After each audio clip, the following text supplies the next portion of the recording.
Switchcraft is brought to you live 3 times a week on Tuesdays and Thursdays at 3 p.m. U.S. Eastern and on Saturday at whatever time I can get to it.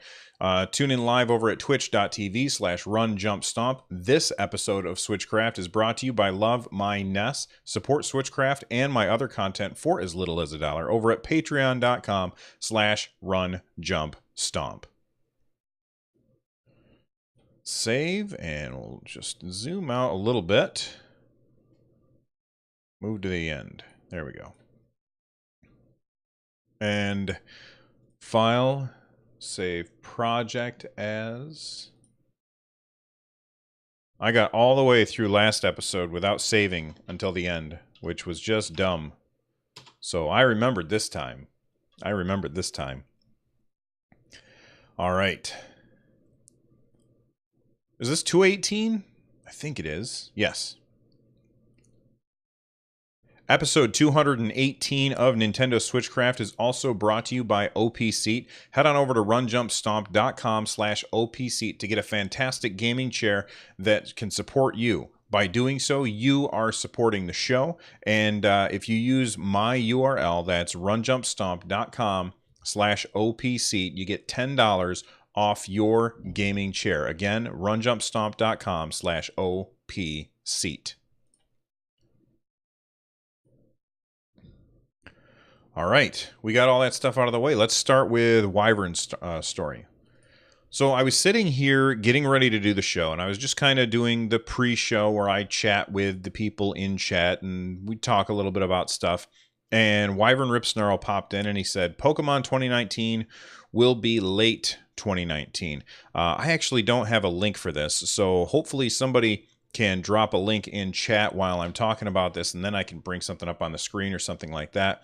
But previously, when Pokemon Let's Go Pikachu and Pokemon Let's Go Eevee were officially announced, not all the leaks and everything, when they were officially announced, they said that we would expect to see Pokemon, just whisper it to me, Wyvern Ripsnarl, so that I can see it.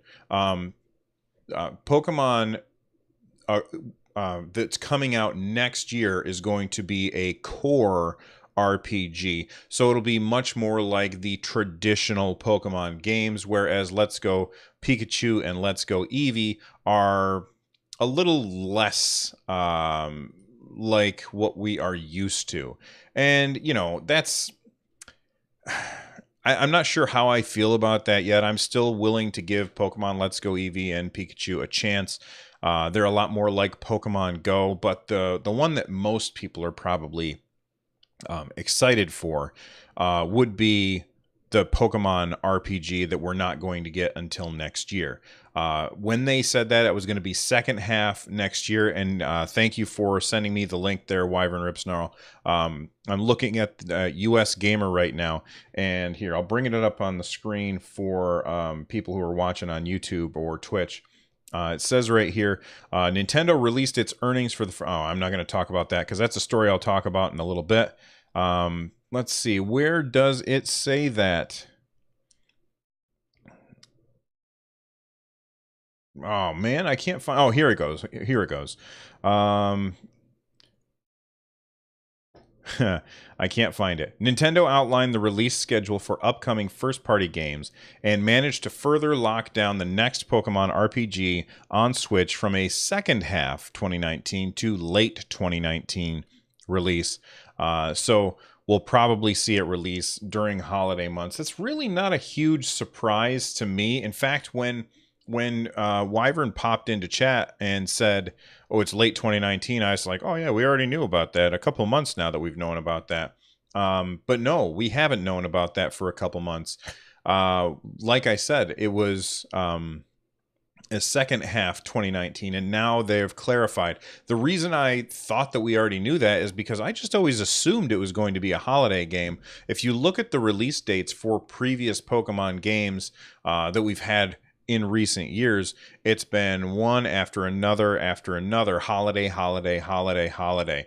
And it really doesn't surprise me that they're going to launch this around holiday. It's a Pokemon game. Pokemon games are really, really popular with kids. Not to say that they're just kids games, because that's how I felt a long time ago. Well, not that long ago, maybe a few years ago. And then I tried Pokemon X, and I had a lot of fun with it, even though I don't really care for the stories. You can just skip the story though. So they're really fun games, but they definitely have an appeal to kids, and launching that stuff right around holidays is always going to be a good idea. Trev125 in chat says, do you think that Let's Go will become its own mini franchise?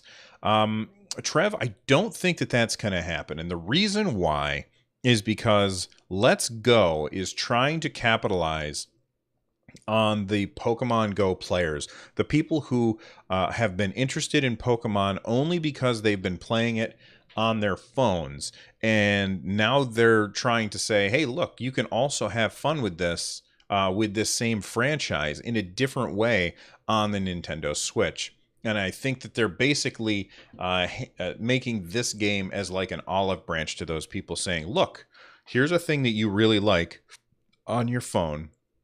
Why don't you try it out on the Switch? And then next year, when the Switch RPG style one comes out in late 2019, all those people that have gone from the phone to Let's Go will then convert over to full-on Pokemon players. And I think that makes a lot of sense. It's a lot of it's really good business sense, and I think that they're going to really increase the number of people that are interested in a core RPG more than ever before, especially with the rate at which Switches are selling, although we'll talk about that in a different story. But thank you very much to Wyvern Ripsnarl for bringing that up. Now, before we move on from Pokemon, well, we are moving on from Pokemon, but I guess a better way to say this is we've got a quick segue over to Digimon, which is, a lot of people think that they're basically the same thing. I've never played a Digimon game, so I don't know anything about it. I know that I've sat down with my son and we've watched the Digimon cartoons together a couple times, and they're not bad. There's some funny moments that happen in them, but they're not for me, and that's fine. But Digimon Survive is a game that we already knew was coming to the Switch, but here's what we now know that's the information that is actually new, and that's that it is coming westward in 2019. Up until now, it was assumed that it was going to come to the West, but they didn't actually say whether or not it was going to come across or just stay over in Japan. So in 2019, we're expecting to see Digimon Survive come west in 2019 for PS4, Xbox One, Switch, and PC. I didn't know that it was a PC game. Bandai Namco announced this, and they have a video that you can watch. I looked at the video. There was no gameplay in the video, which is a little disappointing. It was just almost like stills with a little bit of motion happening, and then it would switch to the next still, but really no gameplay shown. I am not super interested in this, but I know that my son would probably be excited for this. And people who are into Digimon, there's probably a lot of kids who have never played a Digimon game but have watched the show because it's been on Netflix. And I will bet that this game, when it comes over here, is going to sell very, very well. And the reason for that is because all these kids have been watching the cartoon and they've never had a Digimon game to really play. Kodiak Moonwolf in chat says, shut up and take my money. Wyvern Ripsnarl wants to know, is it a port of Digimon Data Sleuth? I don't think so, but I'm really not sure. I don't know anything about the Digimon franchise. It's never been anything that I've been interested in. When I first heard about it, I thought, oh, well, that's just a ripoff of Pokemon. And I wasn't interested in Pokemon at the time because Pokemon was a game for kids. So it's really not for me. And while my opinion has changed about Pokemon, it's definitely a game that adults can enjoy. I still have never checked out Digimon, and I'm not really excited to, but I'm also not against the idea. So that is our opening story. We've got Pokemon news and Digimon news, And thank you, Wyvern Ripsnarl, for sending that in. Save.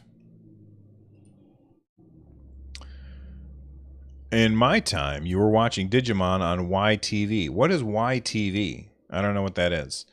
And my age is advanced.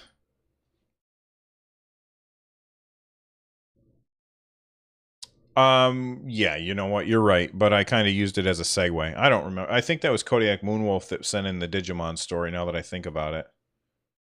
Whoopsie. I can't find it, but that's okay. We will survive somehow.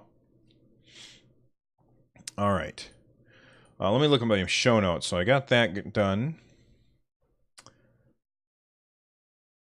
All right, I already brought this up, so I'm going to talk about it. Where is it? There we go. Click right there. All right, so I mentioned it a couple... Let's just stop and delete all. Okay.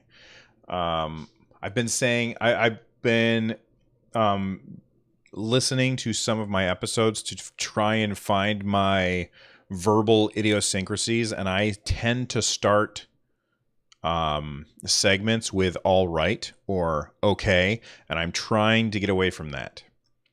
So that's why I stopped that segment, because I started with all right, blah, blah, blah, blah, blah. Where was I? What was I talking about? Oh, there we go. That's what I was going to talk about. We finally, not finally, but we have some sales numbers from Nintendo. These are official numbers from Nintendo. And right now, Nintendo has sold 19.67 million Nintendo Switch units. Now, first off, let's talk about, is that a good number or not? The PS4, in a 16-month time frame, all right, in a 16-month time frame, sold 20 million units. The Nintendo Switch, in a 16-month time frame, sold 19.67 units. So that's pretty good, all right? Nintendo has sold a lot of Switches. And not only that, but in that 16-month time frame for PS4, they had 2 holidays. Because Nintendo launched in March, they only had 1 holiday season. And I think everybody is expecting that this holiday season is going to be bonkers for Nintendo. We've got, of course, there's a lot of momentum going into the holidays. And then on top of that, we have the Super Smash Bros. Ultimate coming out, Pokemon game coming out, and those 3 things are going to equal lots of sales. However, even though that is showing that Nintendo is doing really, really well, and they are well on their way to keeping up with the Joneses, basically, Nintendo set themselves a pretty big goalpost, or a pretty long goalpost. They said that they were hoping to sell 20 million units this fiscal year. So this fiscal year means from March 2018 until March 2019. And they said that they expected to sell 20 million units in that amount of time. Now, looking at the sales data, it certainly seems like Nintendo has been slowing down, or I'm sorry, Switch sales have been slowing. There really hasn't been a lot of first-party stuff to get people to run out and pick up a system. And while all of the indie games that we've been getting have been fantastic, and I've been having a lot of fun with those, Nintendo hasn't been putting out that first party stuff. If we look at last year it was like every single month there was a huge title from Nintendo, almost every single month. I think that there was like 1 month where there wasn't, but then the next month they had 2. But overall, I feel like this year has been the year of third-party stuff. A lot of third-party stuff for Nintendo. And while third-party stuff is great, I feel like it just doesn't sell consoles like it does when Nintendo brings out a game. And that's why we've kind of seen a slump in sales. Now, keep in mind, me saying that there's a slump in sales, they sold 20 million of the units. That's pretty crazy. GameStop said at E3 that right after the E3, or the week after Nintendo's announcements at E3, their sales doubled at GameStop, which is really, really good news for Nintendo. So while I think that these numbers are perfectly acceptable, they're a little slow when you look at how much they have to do before March 2019. So I definitely think it's doable. Those three things that I mentioned, the momentum that they have, the Smash Brothers Ultimate, Pokemon Let's Go, like those three things, I expect to see a hockey stick style graph at the end of the year. When we look at Nintendo Switch sales, it's going to fly. They're just going to fly off the shelves. And I almost guarantee you're going to have a hard time finding them. Now, last year, Nintendo kind of solved their supply issues where all of 2017, people were trying to find Switches and they just couldn't. And then at the end of 2017, around the holidays, they were finally in stores and people were able to get them. And it seemed like Nintendo doing what I call a soft launch, where they launched in March and, slowly built up the library and built that momentum up. They didn't have a big bang at the beginning and then have it slowly peter off. Over the course of that year, the graph just continually ticked up and up and up, and they did a really great job with that. Hopefully, they don't run into any supply issues this year around Christmas time, because that would be a disaster for them. Mr. Cool Red Luigi in chat says, another possible first-party title to be released before the end of the fiscal year other than Smash and Pokemon. I think that we definitely are going to hear about more stuff that's coming this year from Nintendo. I believe it was Mr. I can't remember his name. Fukushima? No, that's not it. Furukawa. Mr. Furukawa. Mr. Furukawa said, or was it Mr. Kimishima? One or the other. I can't remember which one of them said it, but they said, look, even though we've told you some stuff here at E3, we haven't told you everything that's coming this year. So I think that we should be getting a Nintendo Direct soon. In fact, Trev125 in chat just said exactly the same thing. They said, I feel like we should be getting a Nintendo Direct soon. And I totally agree. We're going to be getting a Nintendo Direct probably sometime in August. That Nintendo Direct, I say this and I know that Nintendo is just going to make me look like an idiot. Not that I need any help in that department, but what they're going to do is they're not going to have a Direct, and they're just going to launch the online service without telling us anything about it, because yeah, that's right, Pudding.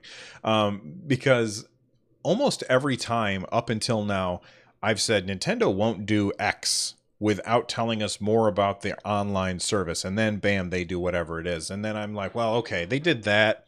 And then they won't do this without telling us about the online service. And then they went ahead and did it. And over, they've proved me wrong. And the online service is supposed to come out in September. You can already pre-order cards off Amazon. I'm not sure why you would, but if you want to, you can. But are they going to launch that without talking about it? I don't think that they will. They've got to talk about it. They have to give us more details. Right now, we know about 10 games, and we know the cost. It's $20 a year. And they also have a family plan. So if you've got multiple people, I think it's like $35 a year, but that covers like 8 people, and they don't even have to be in your household. So keep that in mind. That's all we know. Like, we know almost nothing. And Nintendo has got to talk more about it. So I expect a Nintendo Direct to come sometime in August. I'm recording this on July 31st, so we know it can't happen in July. So sometime in August, we're going to hear more about Nintendo Switch Online. We're going to hear about this replacement for Virtual Console, which is the NES games that are coming with the online service. And hopefully we also hear about other unannounced games for this year. I will say this. I like it when a company holds their cards close to their chest, when they don't tell us things too soon. I'll give you an example. Square Enix, they talked about Final Fantasy VII Remake like 3 years ago at E3, and then they talked about it 2 years ago at E3, and then this year they didn't talk about it at all, and we don't know what's going on with it or when it's coming out. And I know that there's a lot of people that are really excited for that game, and the hype is kind of gone. I've been playing a lot of Diablo 3 lately, and I remember I loved Diablo 1. And when Diablo 2 got announced by Blizzard, I got really excited because I loved Diablo 1 so much. And then it kept getting delayed over and over and over again. And finally, by the time it came out, I was just burnt out. I was like, well, I don't care anymore. And I skipped Diablo 2. And then I remember when Diablo 3 came out, I ended up watching the cutscenes for Diablo 2 while on my exercise bike, or I think it was an elliptical machine on my iPad. And like that's how I kind of got caught up in the game, or with the story in the game. And you know, Nintendo is really holding their cards really, really close to their chest, and they're not announcing things. And I think that that is good, because if they announce too soon, then it almost always leads to disaster. Whereas if you announce late, like, and it comes out in 3 months, like Todd Howard did when he was on the stage at E3, I think it was 2 years ago, when Fallout 4 was coming out. He's standing on the stage at E3 and he goes, here's Fallout 4, and it ships in November. And then they hit their date. Actually, I think he said exactly the date that it was going to happen. And that's really, really good marketing. And then he was like, oh, and by the way, you can try out Fallout Shelter today. And, you know, I think that that's really how you want to do things. Now, we're already at the end of July. So whatever they're going to announce for the second half of the year, whatever Mr. Furukawa was talking about when he said, or Kimishima, when he said, look, we've got more that we haven't spoken about, you're running out of time. You can't. I know that there have been times where it works really well when they're like, and it comes out today. That's really good. But I also think that you need time to do some marketing. And we know that Mr. Furukawa has been working in the marketing department at Nintendo for a really long time. So I think that that makes sense. So I think that we're going to be getting a Nintendo Direct soon. Whatever that Nintendo Direct, I expect it to definitely help boost some sales for the end of the year, in order for Nintendo to hit that 20 million this fiscal year mark. But the fact that they hit 20 million already, not for the fiscal year, but since the launch of the Switch in 16 months, that's definitely a good sign for the Switch. It's at the same pace that the PS4 was, and overall, I think that these are great numbers. I just worry that Nintendo set their goals a little too high. Oof, we kind of meandered there, but I think I pulled it together at the end. All right, we can close that tab.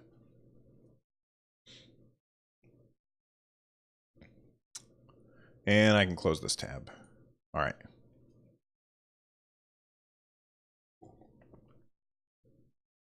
I spilled water.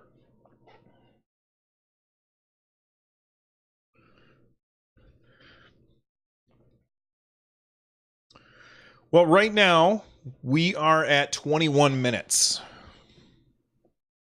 And I can wrap this up pretty quick. So I'm going to lightning around the last 3 stories. All right, we're going to take the last 3 stories and lightning around them. First off, we've got a funny little tweet here from Gaoban, or at Gaoban on Twitter. They have used the GameCube adapter to hook up their Donkey Kong Conga bongos. So remember when that game came out for the GameCube, where you would hit like these little bongos to play the game, but they hooked those up through their GameCube adapter, which hooks up to the Switch, and they are playing a game called Taiko Drum with it. I've not played Taiko Drum. I don't know anything about it. Hopefully I can mute this. There we go. So if you're watching the video right now, you can see that they've got the little beats coming in, and then they're just kind of tapping on the Donkey Kong bongos to play the game. I think that's really cool. I don't know anything about this game, but that does look like fun. Let's move on. Speaking of weird accessories, we've got the Hori D-pad left Joy-Con that came out over in Japan. It's not over here in the US yet, but it came out, and I guess it's been eating people's batteries, which is really a strange thing to me because this thing doesn't have batteries in it. So I'm really curious as to how this is draining the Nintendo Switch's battery. But I guess it's eating battery life really, really quickly, and people are complaining about that. Hori has said that they will resolve this by the time this hits the West. They've said, we are working to have this issue resolved by the time the product is released in the US. We don't have further details at this time, but we wanted to personally reach out to let you know that we are working on this and this will be resolved. Now, I guess that this is not affecting all of them, just a few of them. But, you know, if you're one of the people who has one, then that's a big deal. When you're talking about a portable console, battery life is very, very important. Although, you know, that's one thing that we were really worried about at the beginning when the Nintendo Switch was first announced. How long is the battery going to last? And myself, I have never played it long enough in handheld mode to have the battery drain. That's not to say that there aren't people out there, because Nintendo's even said that about 50% of people never dock their Switch. About 50% of them only dock their Switch. It's an even split, however it is, because I'm sure that there's people who dock it sometimes and undock it other times. Last story in the lightning round is that we're going to be getting a physical edition of Rocket League called Ultimate Edition. This comes out on August 28th. This is going to include the Chaos Run DLC, the Revenge of the Battle Cars DLC, Supersonic Fury DLC, Aftershock, Esper, Marauder, Masunme, Proteus, Triton, Vulcan DLC Battle Cars, the Batman v Superman Dawn of Justice Car Pack, and the DC Superheroes DLC pack. It says this is really good. All of the above will be on disc or on cartridge, no codes or inserts in sight. The Ultimate Edition will retail for $39.99 US dollars for PS4, Xbox One, and $49.99 US for Nintendo Switch or their regional equivalents. So it is getting the Switch tax. It's going to cost $10 more on the Switch than it does on the other systems, and that is because Nintendo used cartridges instead of discs. And you know, that's the price you pay. However, I'm curious as to whether or not it will cost more on the Switch if you buy it digitally. Although, can you buy it? Wait a second. No, this is the physical edition. So there you go. Yeah, the physical edition costs more. Personally, I'm of the mind that you're much better off a game like this where it is multiplayer focused. You always want to have it in your Switch all of the time. This is a game that I would definitely recommend. Skip the physical edition. Get this for digitally, and then you don't have to worry about the extra little tax there. That is it for today's episode. So before we get out of here, I want to talk about the music that you heard at the beginning, and I'm going to start playing here in a minute as well.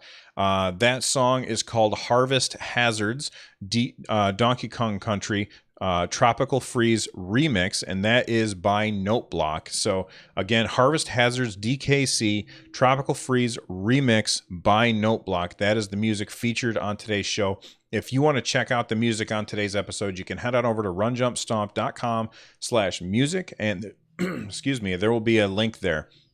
Don't forget, if you want to get the full show, you can come watch live over at twitch.tv/runjumpstomp, or you can watch the videos unedited after the fact over at youtube.com/runjumpstomp.